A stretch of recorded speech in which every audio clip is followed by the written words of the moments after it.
प्रदेश कांग्रेस के अध्यक्ष जीतू पटवारी और प्रदेश प्रभारी पर गंभीर आरोप लगते नजर आए। दरअसल उनका इस्तीफा मांगने वाले कांग्रेस नेता अजय चौरड़िया की मुश्किलें अब बढ़ गई हैं। पीसीसी ने उन्हें नोटिस जारी कर 48 घंटे के अंदर जवाब देने के लिए कहा है, नहीं तो उनके खिलाफ अनुशासनात्मक कार्रवाई किए जाने की चेतावनी भी दी गई है।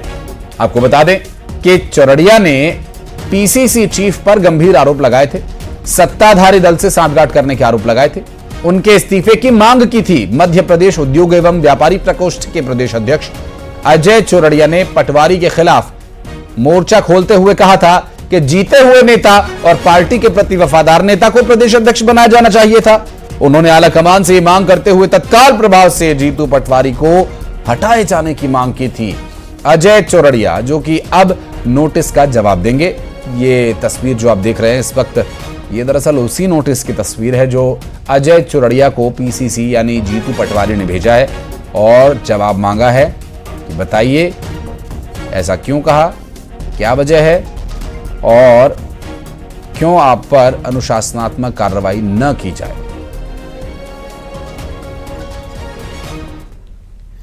दरअसल मध्य प्रदेश कांग्रेस के उद्योग एवं व्यापारी प्रकोष्ठ के प्रदेश अध्यक्ष अजय चौरड़िया ने जीतू पटवारी पर गंभीर आरोप लगाया था और जीतू पटवारी के मनमाने रवैये की बात कही और कहा कि कांग्रेस कार्यकर्ताओं का मनोबल इसी वजह से गिर रहा है। पटवारी की मनमानी के चलते ही प्रदेश में लोकसभा चुनाव में वोटों में कमी आई। केंद्रीय नेतृत्व ने पूर्व मुख्यमंत्री कमलनाथ की जगह जीतू पटवारी को प्रदेश अध्यक्ष बना दिया। यह निर्णय पूरी तरह से कार्यकर्ताओं के हित में नहीं है। जो व्यक्ति खुद अपनी विधानसभा सीट हार जाए उसे प्रदेश अध्यक्ष की जवाबदारी देना गलत है।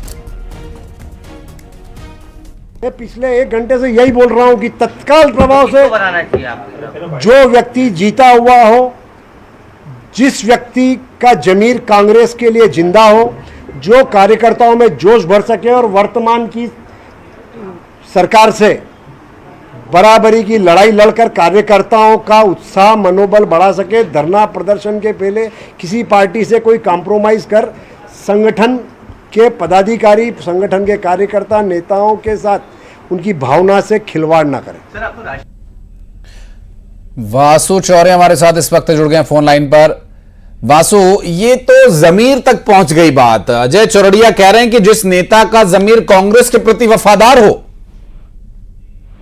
बिल्कुल आशीष, देखिए बड़े आरोप अजय चौरड़िया ने लगाए थे और सीधा हमला जो है वो जीतू पटवारी पे बोला था, जो मध्य प्रदेश के अध्यक्ष हैं और लगातार जिनके नेतृत्व पे सवाल खड़े हो रहे हैं, क्योंकि 29 लोकसभा सीटों पर हार, उसके बाद अमरवाड़ा उपचुनाव पे हार और अब कांग्रेस की अंतरकलह जो है वो साफ तौर पर दिखाई दे रही है। अजय चौरड़िया ने ये आरोप लगाया कि सत्ता के साथ साठगांठ करके जीतू पटवारी काम करते हैं और इसके बाद जो पीसीसी है वो सक्रिय हुई और पीसीसी ने नोटिस जो है वो थमा दिया है अजय चौरड़िया को कि आपने इस तरीके की बयानबाजी क्योंकि पार्टी लाइन के खिलाफ आप क्यों गए, पार्टी के वरिष्ठ नेताओं के खिलाफ आपने पब्लिक फोरम में आकर प्रेस कॉन्फ्रेंस करते हुए इस तरीके की बातें क्यों की हैं, जिससे कहीं ना कहीं पार्टी की जो गाइडलाइंस है उनका पूरी तरीके से खिलवाड़ हुआ है। तो अब देखना होगा कि क्या 48 घंटे का जो समय दिया गया है उसके भीतर अजय चौरड़िया कोई अपनी सफाई पेश करते हैं और अगर सफाई पेश वो करते हैं तो उससे पीसीसी कितनी संतुष्ट होती है और आने वाले समय में इस पूरे मामले को लेकर क्या कुछ कार्रवाई जो है वो की जाती है। हालांकि अजय चौरड़िया पहले ऐसे नेता नहीं है जिन्होंने सवाल खड़े किए हैं,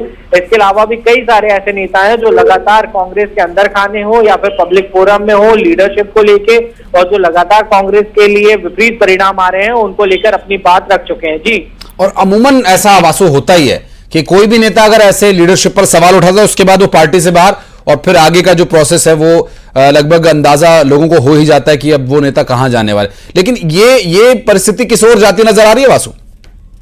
अब बिल्कुल देखिए, ये तय माना जा रहा है कि अजय चौरड़िया के खिलाफ जो अनुशासनहीनता की कार्रवाई है वो कांग्रेस कहीं ना कहीं कर सकती है और यही वजह है कि पहले इस पूरी प्रक्रिया को फॉलो किया जाता है, नोटिस दिया जाता है और उसके बाद ही जो है वो आने वाले समय में एक्शन दिखाई देता है। लेकिन अजय चौरड़िया भी जो है वो आर पार की लड़ाई के मूड में नजर आ रहे हैं, क्योंकि इस दौर में उन्होंने बाकायदा प्रेस कॉन्फ्रेंस बुलाई और प्रेस कॉन्फ्रेंस बुलाकर ये सारे आरोप जो है वो लगाए और उसका ये भी कहना था कि ये सारी बातें तथ्यात्मक है। उन्होंने कहा कि अगर कांग्रेस को अपना मध्य प्रदेश में आने वाले समय में प्रदर्शन सुधारना है, कुछ बेहतर करना है तो उसके लिए लीडरशिप को बदलना होगा। लेकिन उन्होंने सिर्फ इतना नहीं कहा बल्कि कई संगीन आरोप जो है वो प्रदेश अध्यक्ष जीतू पटवारी पे लगाए और प्रदेश के प्रभारी जो है उनको भी आड़े हाथों लेते हुए वो नजर आए। इससे पहले अमिताभ अग्निहोत्री जो कांग्रेस के पूर्व प्रवक्ता है उन्होंने फैक्ट फाइंडिंग कमेटी को भी शिकायत की थी, उसमें भी तमाम इस तरीके की जो बातें हैं वो निकलकर सामने आई थी। तो कांग्रेस के नेता लगातार एक के बाद एक जो शिकायत करते हुए और नेतृत्व किसका होना चाहिए वासु, इसके बारे में कोई खुलकर उन्होंने बात नहीं कही, किसी नेता का नाम उन्होंने नहीं लिया। उनका यह कहना है कि जो पार्टी के प्रति वफादार हो, जो अपने क्षेत्र से जीता हुआ हो। अब ऐसे किसी नेता को प्रदेश अध्यक्ष की या प्रदेश के नेतृत्व की कमान कांग्रेस पार्टी की दी जानी चाहिए।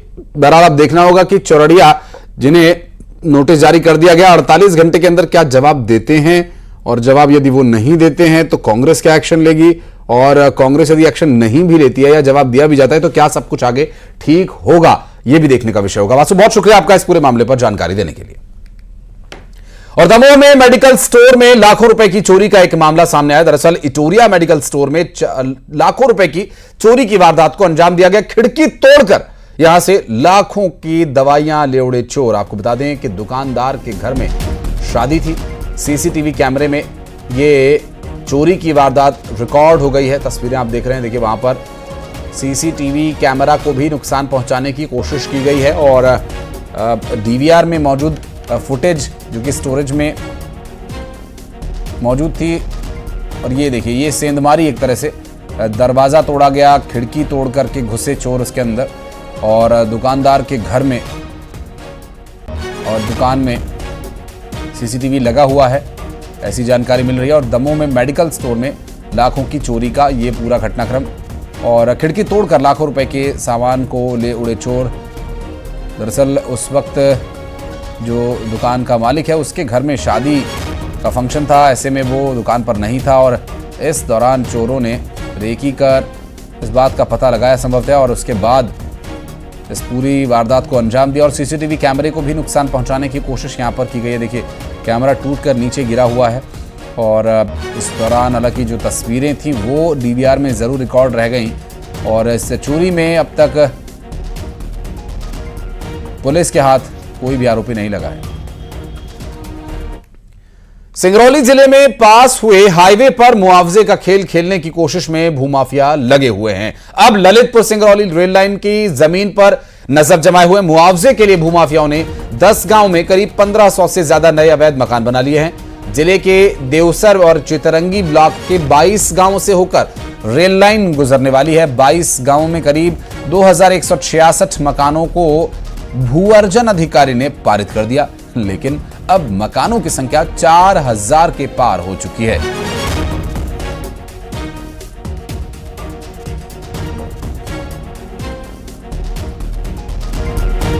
भूमाफियाओं का यह काला खेल, इस पर क्या प्रशासन कार्रवाई करता है या फिर समय आने पर इसे पूरी तरह से साफ कर दिया जाएगा, यह भी देखने का विषय है। आपको बता दें कि सिंगरौली में और रेलवे लाइन का काम होना है, और ऐसे में 1500 अवैध रूप से मकान खड़े कर दिए गए, जिससे कि सरकार को चूना लगाया जा सके और मुआवजा लिया जा सके।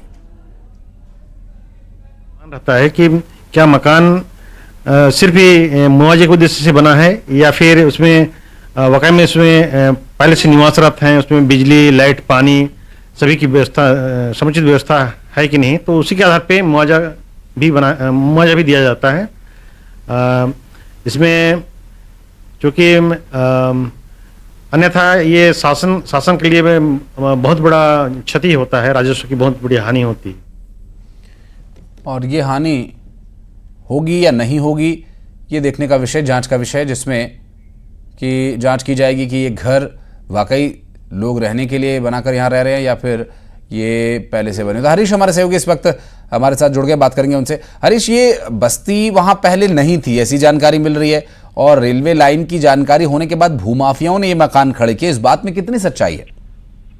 आशीष, आपने सही कहा। इस बात में जो सच्चाई है यही है कि चूंकि पूरे ललितपुर सिंगरौली एक बहुत बड़ा रेल परियोजना थी, एक बड़ा प्रोजेक्ट था। इस प्रोजेक्ट में जिस तरीके से पूरे जमीन का भूअर्जन हो गया था, लेकिन आप समझ सकते हैं आशीष कि इन 10 गांवों को छोड़ दिया गया था जहां इनका भूअर्जन वगैरह की कार्यवाही नहीं हुई थी।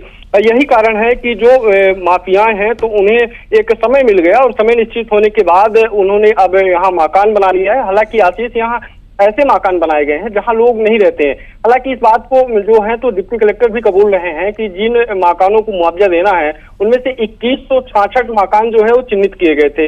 लेकिन आज के समय पर वहां 4000 मकान हो गए हैं, तो समझा जा सकता है कि एक बड़े पैमाने पर लोगों ने मुआवजे के लिए यहाँ मकान बनवाए हैं आशीष। लेकिन सबसे बड़ी बात यह है कि जिन मकानों का नवनिर्माण हुआ है उन मकानों में अगर बिजली, पानी जैसी तमाम जो बेसिक सुविधाएं होती हैं, अगर वो नहीं रहेंगी तो जो मुआवजा उनको मिलना चाहिए वो उसकी पात्रता सूची में नहीं आता है। यही वजह है कि प्रशासन भी इस बात से अब वो कर रहा है कि अगर जो नवनिर्माण मकान है उनको हम मुआवजा नहीं देंगे आशीष। तब तक तो बिजली पानी का कनेक्शन का अप्लाई करके कनेक्शन भी ले लिया जाएगा, उसके बाद क्या? आशीष यही बड़ी बात है कि अगर सामने वाले ने अगर जिस तरीके से इतना मकान अगर जमीन पे तल दिया है और इसके बाद मुआवजे की लालच है, तो इतना इन्वेस्ट करके अगर सारी व्यवस्था कर ली गई है तो बिजली पानी बहुत बड़ी बात नहीं है आशीष, इसको भी किया जा सकता है। हम कहते हैं कि अगर जमीनी हकीकत पे नहीं होगा तो कागज पे तो कर ही लेंगे। तो जिन माफियाओं, जिस तरीके से पूरे सिगरौली जिले में माफिया सक्रिय हैं, उन माफियाओं पर जो नकेल कसी जानी है, जो कार्यवाही होनी है, तो जिम्मेदार अफसर जो है सिगरौली जिला प्रशासन जो है, तो ये जिम्मेदारी अपने नहीं तय कह पा रहा है कि इनके खिलाफ क्या कुछ कार्यवाही की जाए। जरूरत इस बात की है आशीष कि यहाँ कार्यवाही होनी चाहिए, क्योंकि जिस तरीके से प्रयागराज और सिगरौली जो रोड परियोजना थी उसमें भी मुआवजा की बात आई, ललितपुर सिगरौली में भी अब रेलवे में मुआवजा की बात आ रही, तो ऐसे में लोगों पर कार्यवाही की जरूरत है। बिल्कुल नजर आप बनाए रखिएगा हरीश, और आगे